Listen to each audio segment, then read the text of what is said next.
Hello, everyone. So let's see what we got going on over here. Says here, can a person live out of a 3 by 3 space? One East Bay city says homeless must. It's better than being on the street. What the hell are you talking about? How much stuff can fit in a 3 by? I don't give a shit if they're homeless. Is better. For a handful of people swept off blocks of the city, Harrison Street. Are you trying to say that the homeless are not getting enough space that they didn't work for? 6 hours after backhoes started scooping up. Yeah, yeah, yeah. I get it. I get it. You're trying to make them sympathetic. No, they're cleaning up the streets. It's so terrible. The homeless have all their trash there. Why would they take it away?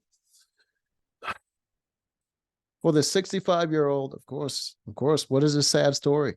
Was it drugs? Who has lived for nearly a decade along the Harrison corridor? He lived for a long time just being on the street homeless. That speaks to the generosity of people. Like, to survive for that long, there's a reason that homeless people don't just go out and live in the woods and hunt for their own food, because they wouldn't survive.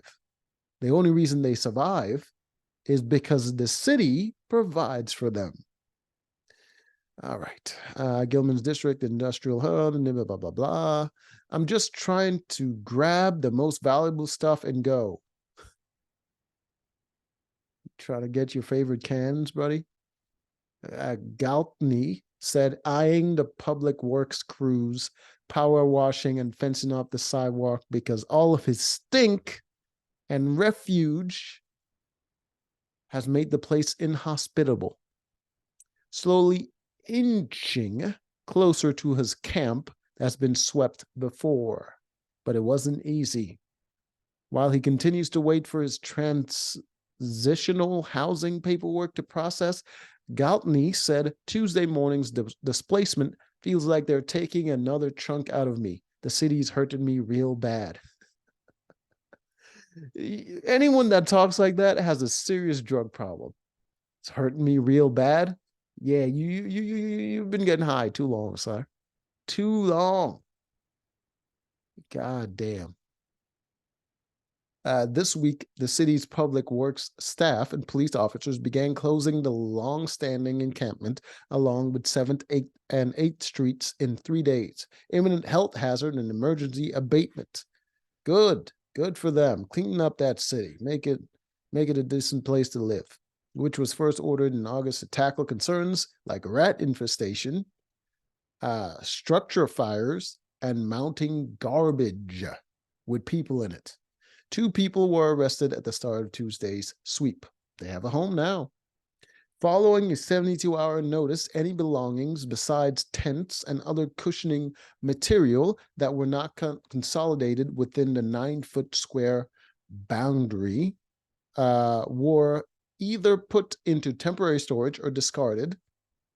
What else are they going to do with it? In line with the share sidewalk policy that Berkeley councilors passed 5 years ago. The controversial rule approved within October 2018 ordinance, largely drafted by Mayor, I don't care who's doing it, is only being strictly enforced after months of outreach eventually fizzled into failed initiatives and recurrent hazards, according to Berkeley officials. It probably took that long because they needed funding and they needed to organize it, and it needed people to come together and actually get it done. So that's why it takes that long. First, you put in the law, and then you organize the actual implementation of the law, which probably take years. And in between that, some people are running for re-election, and they have to change course, and they have to do other things. So, yeah. Oregon, whatever that name is, was unavailable for comment, but in a statement provided by his assistant, just getting into the statement, leading to a compassionate and effective response to lifting people out of homelessness with dignity while providing them housing while protecting the health and safety of the entire community. Yeah, give them housing. Elkstrand also emphasized that Berkeley provides assistance for storage and access for personal belongings, said that along with biohazards, use needles, because They have drug problems. Nearly 30 fire-related incidents broke out at the encampment during the first 8 months of 2023, including one on Friday. Well, these people don't have internal heating, so they have to start fires. Neighbors and nearby businesses, including Berkeley, whatever the hell, said they have coexisted with the unhoused community living along Harrison Street for more than 7 years, but the issue became untenable after the pandemic. They said they had left many in the Gilman district frustrated and fed up with the witnessing jarring scenes of human suffering without many options to help, let alone address their own navigation and safety concerns. Yeah, they're like, we want to help them. We don't want to touch them. We don't want them right there outside our housing. They're bringing down the value of our property. Yeah, so they got to go. But we got to do it in a way where the people that are too in their goddamn feelings don't complain. So we're going to provide them with some housing temporarily. Feeling like these kinds of city rules are used as groundwork to target people sleeping on sidewalks, seize their property. Yeah, all those things are illegal, man. Of course they have to target them. It's against the law. It's like saying freaking the cops were created to target criminals. You're dumb. It's just ridiculous. What is this? Berkeley Marina following a city council vote. She said this week attempt to implement the city's 9 square foot allowance just ridiculous and honestly doesn't make any sense. It's so small, she pointed out, that common items like wheelchairs and bicycles take up almost the entire footprint. Yeah, well, it's housing a lot of people and it's costing money. So it's going to have to be small. Sorry. After 12 hours sweep last October, Prado was one of the 4 encampment residents who successfully delayed a similar sweep at the start of, so he delayed the sweep when a judge granted a temporary restraining order because the city failed to provide adequate accommodations while many stores. They're just trying to get rid of these people and clean up their streets, man. Why are you making it so difficult? Harrison Street have become untenable, and this week's sweep will finally allow the city to address long overdue infrastructure projects there. I can understand the spirit of whether or not you're being a good neighbor, which is what we try to do, Radu said, referring to months of outreach with unhoused residents. They're really trying to, like, everyone's feelings just matter so goddamn much. They can't even say homeless anymore. They got to say unhoused. Unhoused.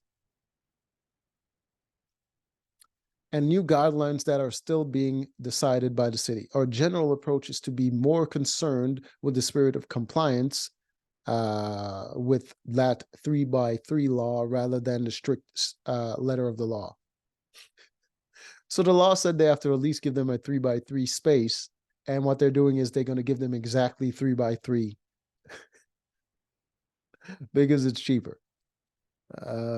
But Aidan Hill, the former vice chair of Berkeley Homeless Commission, said the so-called 3x3 rule embodies cruel and unusual punishment. He said these kinds of limitations on public spaces wouldn't need to be enforced if city workers did a better job of helping communities keep encampments clean. That's what they're doing, but the people are in the way. Saying it acts as almost a planned obsolescence of or failure by design. It's not a failure. You just got to give it time to work without your bitching. Put your tampons in and let people work. People might consider it hoarding, but it's really a survival mechanism that says my things and my dignity have been taken from me so many times. It was taken from you? You're a victim of homelessness. Things were taken from you. That's why you live on the streets. We're actual ex-cons. Still somehow find a way to survive and get a job and stuff. Well, some of them are homeless, though. I'm not going to lie, some of them are homeless. But it's probably because of mental health. I'm going to latch onto whatever I have left, Hill said. That's the psychology of what is happening. It's like they'll take my street corner, but they won't take my dignity or my trash. Well, hey, you got to do what you got to do, I guess. Good luck to all involved. I hope they have a happy homeless life. Until next time.